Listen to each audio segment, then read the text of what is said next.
5 ವರ್ಷಗಳ ಹಿಂದೆ ಕೋವಿಡ್ ಸಂದರ್ಭದಲ್ಲಿ ಚಾಮರಾಜನಗರ ಜಿಲ್ಲಾ ಆಸ್ಪತ್ರೆಯಲ್ಲಿ ಆಮ್ಲಜನಕ ಕೊರತೆಯಿಂದ ಮೃತಪಟ್ಟವರ ಕುಟುಂಬಗಳ ಸದಸ್ಯರಿಗೆ ಮುಖ್ಯಮಂತ್ರಿ ಸಿದ್ದರಾಮಯ್ಯ ಸರ್ಕಾರಿ ಹುದ್ದೆಗಳ ನೇಮಕಾತಿ ಪತ್ರ ವಿತರಣೆ ಸೋಷಿಯಲ್ ಡೆಮಾಕ್ರೆಟಿಕ್ ಪಾರ್ಟಿ ಆಫ್ ಇಂಡಿಯಾದ ಸತತ ಹೋರಾಟದ ಪ್ರತಿಫಲ ದೊರಕಿದೆ ಎಂದು ನಗರಸಭಾ ಮಾಜಿ ಸದಸ್ಯ ಅಬ್ರಾರ್ ಹೇಳಿದರು. 25 ಮಂದಿಗೆ ನೇಮಕಾತಿ ಪತ್ರಗಳನ್ನು ಹಸ್ತಾಂತರ ಮಾಡಿದ್ರು. ಸಂತ್ರಸ್ತರಿಗೆ ಚಾಮರಾಜನಗರ ವೈದ್ಯಕೀಯ ವಿಜ್ಞಾನ ಸಂಸ್ಥೆಗಳ ಬೋಧನಾ ಆಸ್ಪತ್ರೆಯಲ್ಲಿ ಸಿಮ್ಸ್ ವಿವಿಧ ವೃಂದದ ಉದ್ಯೋಗಗಳನ್ನು ನೀಡಲಾಗಿದೆ ಎಂದು ವಿವರಿಸಿದ್ರು.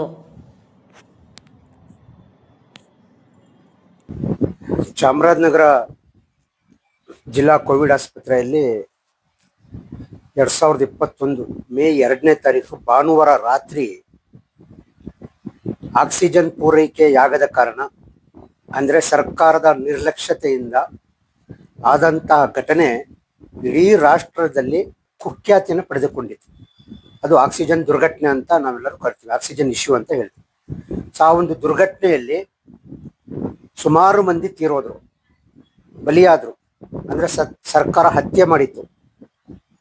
ಬಿಜೆಪಿ ಸರ್ಕಾರ, ಅಂದಿನ ಬಿಜೆಪಿ ಸರ್ಕಾರ, ಅಂದು ಚಾಮರಾಜನಗರ ಜಿಲ್ಲಾ ಉಸ್ತುವಾರಿಯಾಗಿದ್ದಂತಹ ಸುರೇಶ್ ಕುಮಾರ್ ಅವರು ಇಲ್ಲ ಯಾವುದು ಆಕ್ಸಿಜನ್ ಪೂರೈಕೆಯಲ್ಲಿ ಸಮಸ್ಯೆ ಆಗಿರಲಿಲ್ಲ, ಅವರು ನಾರ್ಮಲ್ ಆಗಿ ಕೋವಿಡ್ ಅಲ್ಲಿ ತೀರೋಗಿದ್ದು ಅಂತ ಹೇಳಿ ಸಮಾಜಕ್ಕೆ ಒಂದು ತಪ್ಪು ಸಂದೇಶವನ್ನು ಕೊಟ್ಟರು.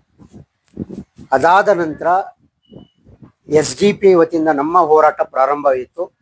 ಅದೇ ದಿವಸ ನಾವು ಹೋರಾಟವನ್ನು ಮಾಡಿ ಇದರದ್ದು ಸತ್ಯಾಂಶ ಆಚೆ ಬರಬೇಕು ಅಂತ ಹೇಳಿ ನಮ್ಮ ಒಂದು ಬೇಡಿಕೆ ಇತ್ತು. ಜಸ್ಟಿಸ್ ವೇಣುಗೋಪಾಲ್ ಗೌಡರವರು ಒಂದು ವರದಿಯನ್ನು ಕೊಟ್ಟರು ಸರ್ಕಾರಕ್ಕೆ. ಅವರ ವರದಿಯ ಪ್ರಕಾರ 37 ಮಂದಿ ಆಕ್ಸಿಜನ್ ಲಭ್ಯತೆ ಇಲ್ಲದೆ ಲ್ಯಾಕ್ ಆಫ್ ಇಶ್ಯೂ ಇರುವ ಕಾರಣ ಸತ್ತಿದ್ದಾರೆ ಅನ್ನುವಂಥ ಒಂದು ಸ್ಪಷ್ಟ ಮಾಹಿತಿಯನ್ನು ಸರ್ಕಾರಕ್ಕೆ ಕೊಟ್ಟರು. ಎಲ್ಲ ಮಾಧ್ಯಮದಲ್ಲಿ ಚರ್ಚೆಗೆ ಬಂತು. ಅಂದಿನಿಂದ ನಮ್ಮ ಹೋರಾಟ ನಿರಂತರವಾಗಿತ್ತು.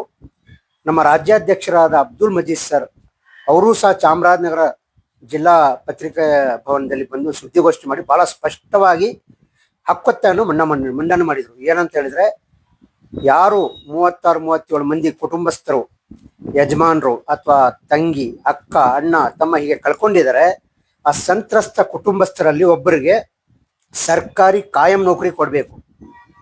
ಎರಡನೆಯದಾಗಿ, ಯಾರು ತಪ್ಪಿತಸ್ಥ ಅಧಿಕಾರಿಗಳಿದ್ದಾರೆ, ಅಂದಿನ ಜಿಲ್ಲಾಧಿಕಾರಿಗಳಾದ ರವಿಕುಮಾರ್ ಇರ್ಬೋದು, ಅಥವಾ ನೋಡಲ್ ಆಫೀಸರ್ ಇರ್ಬೋದು, ಅಥವಾ ವೈದ್ಯಾಧಿಕಾರಿಗಳಿರ್ಬೋದು, ಯಾರು ತಪ್ಪಿತಸ್ಥ ಅಧಿಕಾರಿಗಳಿದ್ದಾರೆ ಅವರ ಮೇಲೆ ಸೂಕ್ತ ಕ್ರಮ ಆಗಬೇಕು ಅಂತ ಹೇಳಿ 2 ಬೇಡಿಕೆಗಳನ್ನು ಇಟ್ಟು ನಾವು ನಮ್ಮ ಹೋರಾಟವನ್ನು ಪ್ರಾರಂಭ ಮಾಡಿದ್ವಿ. ಸೊ ಅಂದಿನಿಂದ ಪ್ರಾರಂಭ ಆದಂಥ ಹೋರಾಟ ಎಲ್ಲಿವರೆಗೂ ಅಂತ ಹೇಳಿದ್ರೆ ರಾಜಭವನಕ್ಕೂ ಹೋಗಿದ್ವಿ. ಮೊನ್ನೆ ರಾಜ್ಯಪಾಲರಿಗೂ ಭೇಟಿ ಮಾಡಿ ಸರ್ಕಾರಕ್ಕೆ ನೀವು ನಿರ್ದೇಶನ ಕೊಡಿ ಅಂತ ಹೇಳಿದ್ವಿ. ಮತ್ತೆ ಹೈಕೋರ್ಟಿನಲ್ಲಿ ನಮ್ಮ ಕಡೆಯಿಂದ ಒಂದು ರಿಟ್ ಅರ್ಜಿಯನ್ನು ಹಾಕಿದ್ವಿ. ಸೊ ಈ ಎಲ್ಲ ಕಾನೂನಾತ್ಮಕ ಹೋರಾಟ, ಬೀದಿ ಹೋರಾಟ, ಮನವಿ ಪತ್ರಗಳು, ಹಕ್ಕೊತ್ತಾಯ, ಮತ್ತೆ ಇತ್ತೀಚೆಗೆ ವೆಂಕಟೇಶ್ವರು, ನಮ್ಮ ಚಾಮರಾಜನಗರ ಜಿಲ್ಲಾ ಉಸ್ತುವಾರಿ ಸಚಿವರು ವೆಂಕಟೇಶ್ವರನ್ನು ಸಭೆ ಕರೆದಿದ್ರು. ಆ ಸಭೆಯಲ್ಲೂ ನಾವು ಪಾಲ್ಗೊಂಡು, ನಮ್ಮ ಜೊತೆ ನಮ್ಮ ಬೇರೆ ಬೇರೆ ಸಂಘ ಸಂಸ್ಥೆಯವರು, ರೈತ ಸಂಘದವರು, DSS ಅವರು ಇದ್ರು ನಮ್ಮ ಜೊತೆ.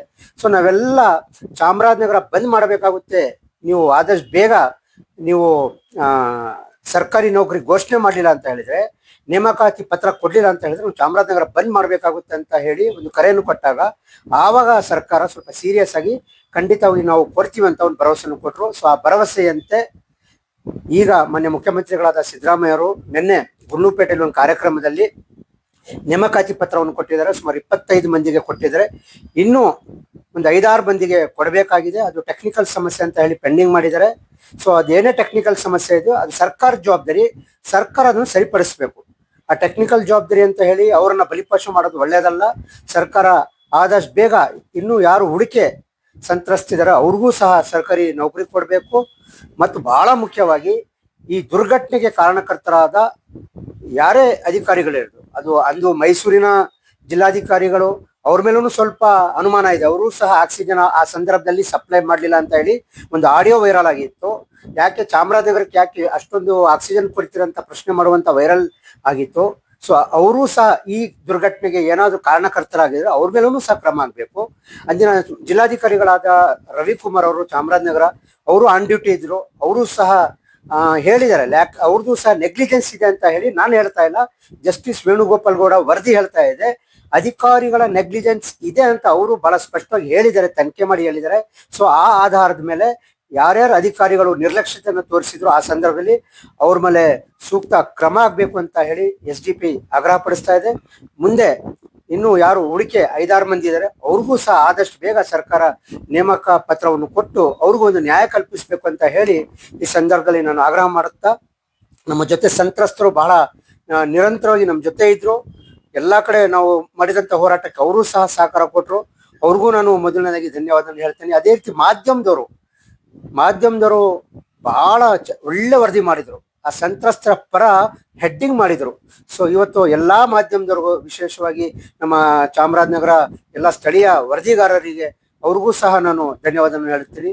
ಮತ್ತೆ ವಿಶೇಷವಾಗಿ ನಮ್ಮ ಶಿಲ್ಪನಾಗ್ ಮೇಡಮ್ DC ಅವರು ಈ ಸಬ್ಜೆಕ್ಟ್ ಅಲ್ಲಿ ಬಹಳ ಇಂಟ್ರೆಸ್ಟ್ ತಗೊಂಡು ಅವ್ರ ಆಸಕ್ತಿ ವಹಿಸಿ ಈ ಚಾಮರಾಜನಿಂದ ವರದಿ ಕಳಿಸೋದು, ಪುನಃ ಫಾಲೋ ಅಪ್ ಮಾಡೋದು ಅದೆಲ್ಲ ಮಾಡಿದ್ದಂತೂ ನಮ್ಮ DC ಮೇಡಮ್ ಶಿಲ್ಪನಾಗ್ ಅವರು.